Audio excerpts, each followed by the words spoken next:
আসসালামু আলাইকুম সবাইকে। আমি ডক্টর তাজকিয়াতুল ইসলাম মহুয়া। মাসিক চলাকালীন অনেক সময়ই যে অস্বস্তিকর সমস্যার মুখোমুখি হয় মেয়েরা, তা হলো প্যাড র্যাশ। উরুর পাশে লাল হয়ে যাওয়া, চুলকানি বা জ্বালাপোড়া করা। এটি যেমন কষ্টদায়ক তেমনি স্বাস্থ্যের জন্য ক্ষতিকারক। আজ জানবো এই প্যাড র্যাশ কেন হয় বা এটার প্রতিকারক কি। প্যাড র্যাশ মূলত হয় দীর্ঘক্ষণ ভেজা প্যাড পরে থাকার কারণে। আর্দ্রতা এবং ত্বকের সাথে প্যাডের ঘর্ষণ বা ফ্রিকশনের সমস্যা তৈরি হয়।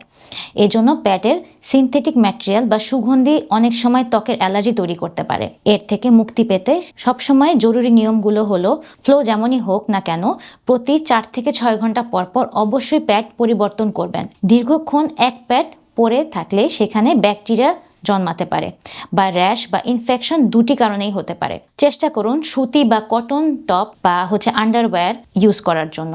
সিনথেটিক বা প্লাস্টিক মেশানো ওপরের লেয়ারে বাতাস কখনোই চলাফেরা করতে পারে না, সেজন্য সেখানে ঘাম বা গরম তৈরি হতে পারে। পিরিয়ডের সময় খুব টাইট সিনথেটিক প্যান্টি না পরে ঢিলাঢালা সুতি আন্ডারওয়্যার ব্যবহার করুন। যদি র্যাশ হয়েই যায় তবে সেই স্থানে নারিকেল তেল বা জিঙ্ক অক্সাইড জাতীয় র্যাশ ক্রিম ইউজ করতে পারেন। জায়গাটি সবসময় শুকনো রাখুন। চেষ্টা করবেন সাবান ব্যবহার না করার জন্য। শুধু জেল দিয়ে পরিষ্কার করুন। সমস্যা যদি বেশি হয় অবশ্যই ডাক্তারের পরামর্শ নিন। সবাই ভালো থাকবেন, সুস্থ থাকবেন। আসসালামু আলাইকুম।